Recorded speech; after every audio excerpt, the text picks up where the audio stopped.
혹시 오늘도 떨리는 마음으로 휴대폰을 들고 정성스럽게 적은 미안해, 갑자기 일이 생겨서 다음에 보자 라는 메시지를 보내지는 않으셨나요?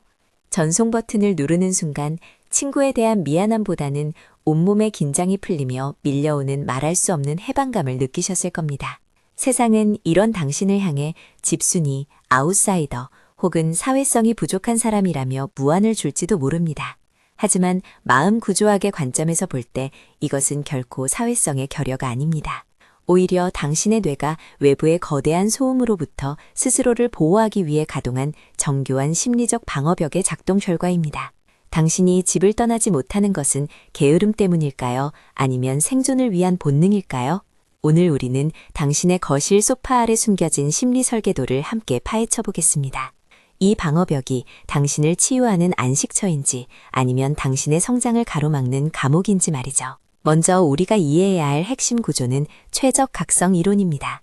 모든 인간은 각기 다른 에너지 충전 시스템을 설계도에 가지고 태어납니다. 외향적인 사람들의 배터리는 타인과의 상호작용, 소음, 움직임이라는 외부 자극을 통해 충전됩니다.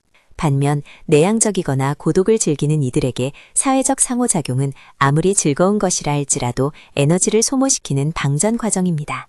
심리학적으로 볼 때 당신에게 집은 단순한 거주지가 아닙니다. 외부의 예측 불가능한 소음과 무의미한 정보들이 완벽하게 차단된 유일하게 작동하는 전용 충전 스테이션입니다. 여기서 중요한 포인트는 당신의 신경계가 남들보다 훨씬 고해상도로 설계되어 있을 가능성이 높다는 점입니다. 밖으로 나가는 순간 당신의 뇌는 타인의 미세한 표정 변화, 주변의 소음, 심지어 공기의 흐름까지 모두 데이터로 처리하느라 과부하가 걸립니다. 그래서 당신은 본능적으로 통제 가능한 환경인 집을 선택하게 됩니다. 집 안에서는 조명, 소리, 분위기, 그리고 무엇보다 나를 방해할 사람이 없다는 확신이 존재합니다. 불안감이 높거나 예민한 사람들에게 이 통제권은 단순한 취향이 아니라 생존을 위한 필수 설계 요소입니다. 집이 당신에게 진정한 안식처로 기능할 때 그곳은 단순히 쉬는 것을 넘어 창의성의 발원지가 됩니다. 심리학은 집에 머무는 행위를 결코 시간 낭비로 보지 않습니다. 오히려 그곳은 당신의 뇌가 가장 효율적으로 가동되는 최고의 아이디어 설계실입니다. 많은 연구는 고독을 즐기는 사람들이 일반적인 사람들보다 훨씬 더 창의적이고 자기 성찰적이며 문제 해결 능력이 뛰어나다는 점을 증명합니다. 시끄러운 술집이나 군중 속에서는 타인의 시선을 신경 쓰느라 뇌의 상당 리소스를 사회적 퍼포먼스에 할당해야 하지만 집이라는 안전한 구조 안에서는 그 모든 리소스를 오롯이 자신의 내면 세계를 탐구하는 데 사용할 수 있기 때문입니다. 우리는 이것을 저자극 선호라고 부릅니다. 이런 유형의 사람들은 외부 세계가 자신을 즐겁게 해줄 필요가 없습니다. 이미 그들의 내면 세계가 충분히 풍요롭고 깊기 때문이죠.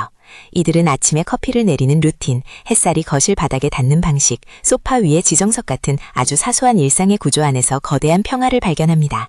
세상은 당신이 밖으로 나가서 새로운 추억을 만들지 않으면 인생을 낭비하는 것이라고 말하지만 사실 당신은 소음보다 깊이를, 성능보다는 평화를 선택한 것입니다.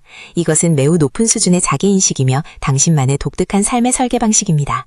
하지만 모든 설계도에는 결함이 발생할 가능성이 있습니다. 우리가 세운 심리적 방어벽이 외부의 침입을 막는 것을 넘어 우리 자신을 가두는 암흑이 되는 순간이 바로 그때입니다. 심리학적 관점에서 볼 때 당신이 집에 머무는 이유가 단순히 충전이 아니라면 경계해야 합니다. 사회적 불안, 과거의 트라우마 혹은 우울증이 마음 한 곳에서 나가는 게 무슨 소용이야 라고 속삭이고 있지는 않나요? 이 시점에서 우리는 아주 중요한 구조적 차이를 파악해야 합니다. 충전, 집이 나를 에너지로 채워주기 때문에 머무는 것, 이것은 평화입니다. 회피, 밖으로 나가는 것이 너무 무겁고 두려워서 집에 머무는 것, 이것은 숨는 것입니다. 방어벽이 감옥으로 변하면 당신은 안전하다고 느끼지만 사실은 정체되고 있는 것입니다. 밖으로 나가는 문이 너무 무거워져서 열 생각조차 못하게 될 때 당신의 마음 설계도는 심각한 폐쇄회로에 빠지게 됩니다. 집은 이제 안식처가 아니라 당신의 가능성을 야금야금 갉아먹는 창살 없는 감옥이 되어버립니다. 이제 여러분의 마음 설계도를 펼쳐볼 시간입니다. 지금 여러분이 머물고 있는 이 공간이 당신을 살리는 안식처인지 아니면 당신을 가두는 감옥인지 구분할 수 있는 3가지 구조적 질문을 던져보겠습니다. 첫 번째 질문, 나는 에너지를 얻기 위해 남는가 아니면 두려움을 피하기 위해 남는가? 안식처로서의 집은 배터리를 충전하는 충전기입니다. 혼자 있는 시간 동안 책을 읽거나 좋아하는 영상을 보며 이제 좀 살 것 같다 라는 충만함을 느낀다면 그것은 건강한 평화입니다. 하지만 밖으로 나가는 상상만 해도 가슴이 답답하고 타인의 시선이 두려워 문고리를 잡는 것조차 무겁게 느껴진다면 그것은 안전을 담보로 자유를 포기한 숨기입니다. 두 번째 질문, 나의 내면 세계는 충분히 풍요로운가?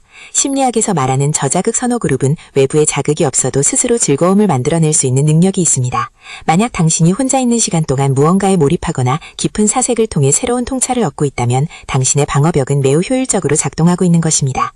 반면 종일 의미 없는 쇼폼 영상만 넘기며 시간을 죽이고 있고 그 끝에 허무함만 남는다면 당신의 구조물은 현재 유지보수가 필요한 상태입니다. 세 번째 질문, 나는 선택하고 있는가? 강제당하고 있는가? 건강한 집순이와 집돌이는 약속을 거절할 때 죄책감보다는 자신의 에너지를 지키기 위한 합리적인 선택이라는 확신을 가집니다. 하지만 거절하고 싶지 않은데도 몸이 움직이지 않거나 사회적 상황 자체를 구조적으로 차단해버리고 있다면 당신의 방어벽은 이미 당신은 통제권을 넘어선 상태일 수 있습니다. 만약 진단 결과 당신의 방어벽이 감옥에 가까워지고 있다면 해결책은 벽을 통째로 허무는 것이 아닙니다. 갑작스러운 외부 자극은 당신의 신경계에 더 큰 과부하를 줄 뿐이죠. 우리가 해야 할 일은 이 견고한 방어벽에 심리적 창문을 내는 정교한 행동 설계입니다. 그 첫 번째 설계 원칙은 능동적 고독의 구축입니다. 단순히 고립되는 것이 아니라 내가 언제 밖으로 나가고 언제 안으로 들어올지를 스스로 결정하는 출입문의 제어권을 다시 가져오는 것입니다. 우리의 목표는 외향적인 사람이 되는 것이 아닙니다. 내면의 평화를 유지하면서도 세상과의 연결을 잃지 않는 최적의 인터페이스를 구축하는 것이죠. 이를 위한 두 가지 핵심 설계 전략을 제안합니다. 첫째, 전략적 외출의 설계입니다. 우리의 신경계는 갑작스럽고 강한 자극에 취약합니다. 따라서 무리한 파티나 모임 대신 저자극 환경에서의 외부 활동부터 시작하세요. 조용한 공원 산책이나 평일 낮에 한적한 도서관 같은 당신이 환경을 어느 정도 통제할 수 있는 곳이 좋습니다. 밖으로 나가되 언제든 집 충전기로 돌아올 수 있다는 회군 경로를 미리 설계해두는 것만으로도 심리적 방어벽의 긴장도는 급격하게 낮아집니다.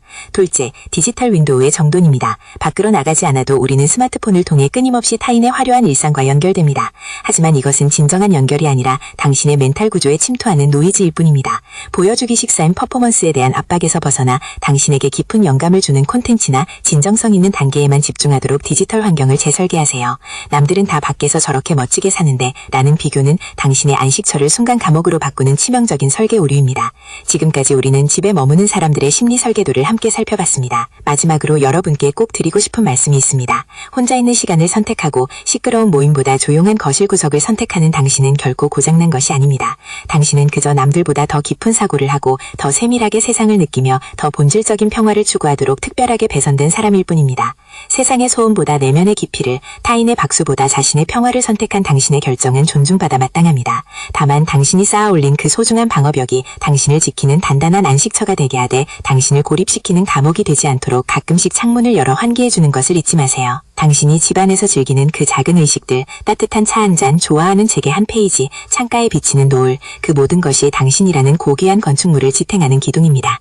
오늘 분석이 당신의 마음 설계도를 이해하는 데 도움이 되었다면 구독을 통해 당신의 멘탈을 함께 재설계해 나가는 여정에 동참해주세요.